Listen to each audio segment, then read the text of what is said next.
بآیاتش ترا کار جزی نیست کہ از یاسین او آسا بمیری. اس قرآن کی آیات سے تمہارا یہی سروکار رہ گیا ہے کہ عالم نزا میں سورہ یاسین سنا دو، جان آسانی سے نکل جائے، مشکل جو ہے مرحلہ آسان ہو جائے. یہ صرف ایصال ثواب یا حصول ثواب کا ایک آلہ بن گیا. کیا کر رہے ہیں اس قرآن کے ساتھ؟ اس کی قدر و قیمت کا کیا اندازہ ہم نے کیا؟ بہرحال جو بھی ربع صدی لگائی ہے آپ کے شہر لاہور میں، سن 65 میں منتقل ہوا تھا، یہاں 90 آ گیا ہے. اب تو ربع صدی میں تو کوئی کمی نہیں رہی. اور پہلی جو 2 تقریریں کی تھی مسلمانوں پر قرآن مجید کے حقوق، کہ سوچو صدر ایوب کا دور تھا، وہ جشن منایا گیا تھا، 1400 سالہ جشن نزول قرآن. اور وہ بھی اصل میں ایک بڑی یوں سمجھیے کہ ہوشیاری کا کام تھا. بہت قسم کے جشن منتے تھے، جشن مہران، جشن فلاں، رقص و موسیقی. تو انہوں نے سوچا کہ مولویوں کو بھی رشوت کے طور پر ایک جشن دے دو، الاٹ کرو. 1400 سال ہو گئے، لہذا قرآن کو سونے کے تار سے لکھو.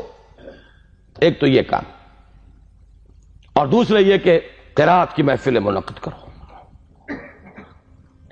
یہ جشن تھا. اس کے حوالے سے میں نے بات کی تھی کہ ہوش میں آؤ، قرآن اس لیے نازل نہیں ہوا.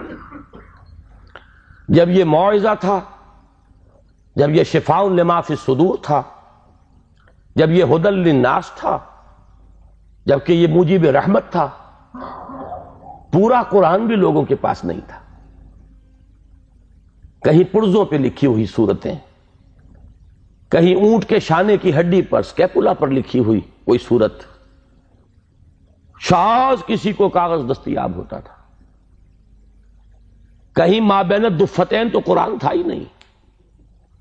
وہ تو حضرت ابوبکر نے کیا ہے، حضور کے زمانے میں تو نہیں تھا. سینوں میں جمع ہو گیا تھا. سونے کے تار سے کیا سوال، تانبے کے تار سے لکھا ہوا بھی نہیں تھا، کاغذ پر چھپا ہوا تھا ہی نہیں. لیکن قرآن تھا،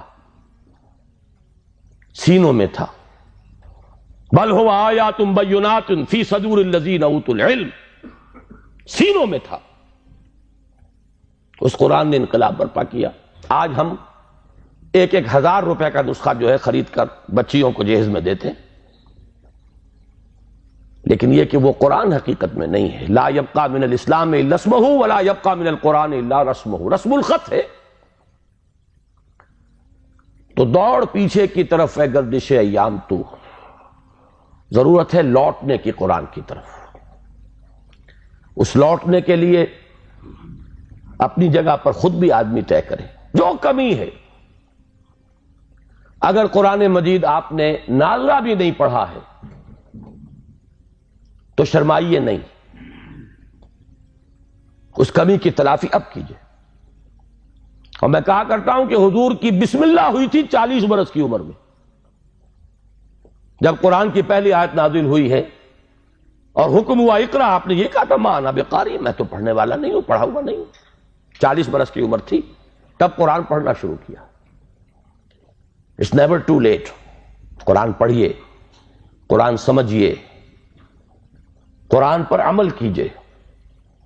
اگر اللہ نے آپ کو فہم کی ایک بلند تر سطح پر، ہائر لیول آف کانشسنس پر فائز کیا ہے، اسی لیول کے قرآن کو پڑھیے. یہ ایک قرآن نہیں ہے، اس میں ہزاروں قرآن ہیں. ہر شعور کی سطح کا ایک قرآن اس میں علیحدہ موجود ہے، اور ہر دور کی علمی سطح پر، اس کے افق پر ایک خورشید تازہ کے مانند یہ قرآن طلوع ہوگا.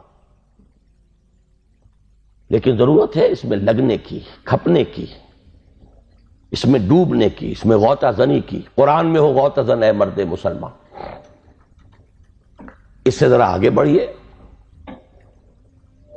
اللہ نے دولت دی ہے، لگائیے اس کام میں.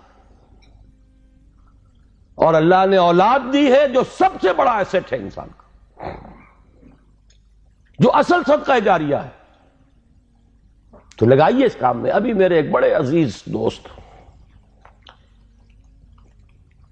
بڑی قدر ہے میری نگاہ میں ان کی، ایئر فورس میں بڑے اونچے مقام پر ہے، وہ فرما رہے تھے کہ میں نے اپنے بعض عزیزوں سے یہ کہا کہ قرآن کالج میں بچوں کو داخل کرائیں، لیکن معلوم ہوا کہ آپ کے ہاں تو وہ اردو میڈیم ہے۔ اب اونچی سوسائٹی وہ تو اردو میڈیم میں اپنے بچے کو نہیں بھیجے گی، تو آپ کوشش کریں۔ میں نے کہا کہ ٹھیک ہے، سوچیں گے اس پر۔ بات سمجھ لیجئے کہ قرآن کالج آپ کے معاشرے کی ان ضرورتوں کو پورا کرنے کے لیے نہیں ہے۔